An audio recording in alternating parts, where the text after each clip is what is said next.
a limited partner's share is not considered net earnings from self-employment. 1402A13 says, while general partners will ordinarily be subject to tax on all of the ordinary income of the general partnership, limited partners are not, and so limited partners aren't subject to self-employment tax. Self-employment taxation. How can a spreadsheet reflect a savings of 15.3% for the reduction in FICA since a self-employed individual must pay the same amount as a standard employee? Here the plan takes a technical turn. There is an exemption from the self-employment tax available to limited partners. From ICMA's Journal of Accountancy, tax practitioners know that one of the more important factors in individual tax planning is the self-employment tax. Under Section 1402A, income from a business operated as a partnership is subject to the self-employment tax. However, income from the distributive share of a limited partner is not. So now we're carving a distinction. Partners classified as limited partners are not subject to the self-employment tax. That can result in a 15.3% savings. Live from Washington, D.C., the American Bar Association, section of business law. Bob, you're a tax gadfly. You know all the latest what's going on in self-employment tax. We talked about self-employment tax last year, and what I'd like to do is just take a couple of seconds to run over the issue, then give you an idea of what's been happening lately.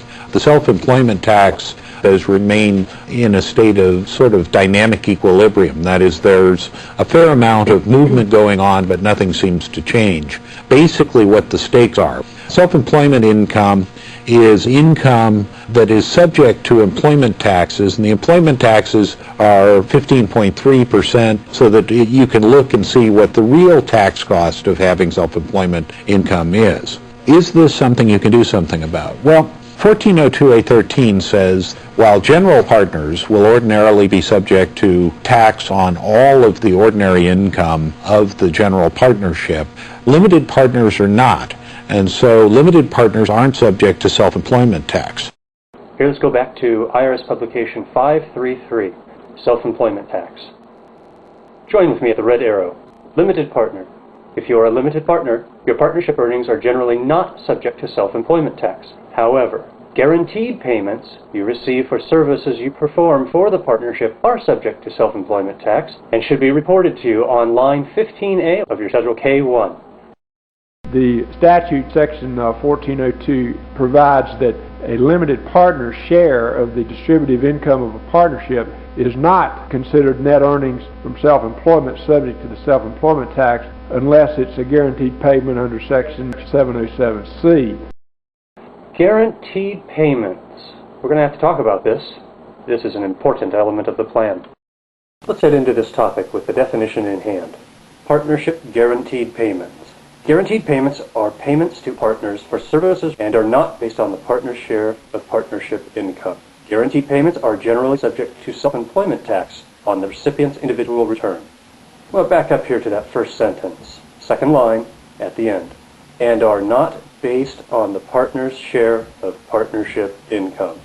If I have 5% of the partnership interest, I should get 5% of the profits. If I get something else, it's probably some type of a guaranteed payment. If I'm guaranteed to get X amount, that's not based upon a partner's share. You have to be careful with this. This element of guaranteed payments weighs in heavily within the plan. Professor Siska is speaking to a plan that can eliminate the FICA. However, if the partners have a guaranteed payment, or a minimum base pay of some type, it brings back in the self-employment tax. So it's necessary to maintain this element of the percentage profits. Do you remember in the beginning I showed you a website, 1065accountant.com, and I read out loud the last portion of this definition we're going to be concentrating on, and each shares in the profits and losses. This is going to affect most of what we're talking about. We heard from a lady at the IRS. Well, actually it was a computer. And the computer was careful to note. And each expects to share in the profits and losses. And so there it is.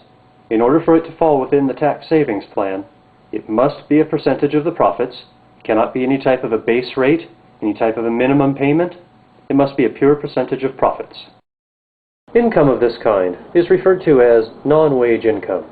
And here we'll come back to the IRS's website, pulling up non-wage income, publication 505.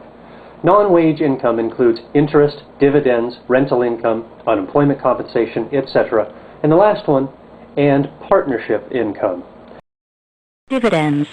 Dividends are distributions a corporation pays you because you own stock. You also may receive dividends through a partnership. If you receive dividends through a partnership, you should receive a Schedule K-1 from that entity indicating the amount of dividends taxable to you.